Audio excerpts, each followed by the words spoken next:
मैं बचपन से भारतीय जनसंघ से जुड़ा था। भारतीय जनसंघ जिसकी स्थापना डॉक्टर श्यामा प्रसाद मुखर्जी जी ने की थी। हमेशा मन में एक ही सवाल उठता था कि आखिर बंगाल में कब जीतेंगे। एक कार्यकर्ता के नाते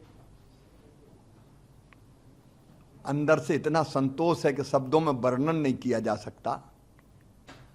बरसों की साध मोदी जी के नेतृत्व में पूरी हो गई। लाखों कार्यकर्ताओं की तपस्या सफल हुई है। आज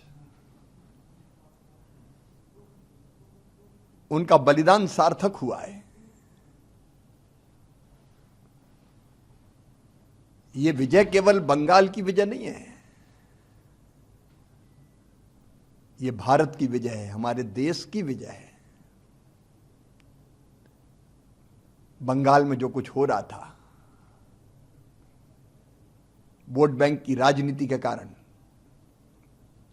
डेमोग्राफी बदल रही थी। अवैध घुसपैठ ने बंगाल को तबाह करके रख दिया था। गुंडे खुल के खेल रहे थे, अराजकता का राज था, और इन सब की सरगना वहां की सरकार थी, टीएमसी की। जनता ने बंगाल के लिए, देश के लिए मोदी जी पर अगाध विश्वास किया है।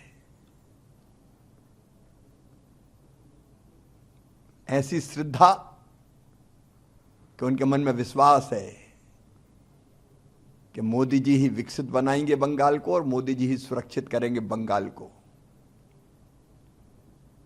मोदी जी भारत के लिए भगवान का वरदान है, और इसलिए इन चुनाव में जनता का यह भाव प्रकट हुआ है। और एक कार्यकर्ता के नाते आज बंग विजय से मैं भी बहुत भावुक हूं, और अब पूरा विश्वास है कि मोदी जी के नेतृत्व में, उनके मार्गदर्शन में भारतीय जनता पार्टी की सरकार अब विकास की, सुरक्षा की, क्योंकि हमें सुरक्षा भी जरूरी है देश के लिए, एक नया अध्याय लिखेगी। मन संतुष्ट है और संतोष से भरा हुआ है। मोदी जी का अभिनंदन। अमित शाह जी ने जबरदस्त परिश्रम किया, रणनीति बनाई, और लाखों लाख कार्यकर्ता पार्टी के अध्यक्ष नितिन जी सहित अभियान में जुटे रहे। सब कार्यकर्ताओं को प्रणाम और जनता का आभार।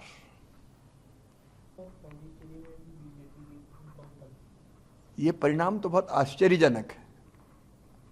पुडुचेरी में फिर शानदार बहुमत, आसाम में सारे रिकॉर्ड तोड़ दिए। ये पॉलिटिक्स ऑफ परफॉर्मेंस है कि जहां भाजपा की, एनडीए की सरकार होती है तो वो परफॉर्म करती है, और आसाम को भी अराजकता और घुसपैठ से बचा के सुरक्षित बनाने का काम हुआ है, विकसित बनाने का काम हुआ है। और ये काम और चमत्कार मोदी जी के नेतृत्व में ही हुआ है। तो वहां भी मोदी जी के प्रति विश्वास का प्रकटीकरण, विकास की विजय, विकसित भारत के निर्माण के लिए विकसित आसाम और विकसित पुडुचेरी।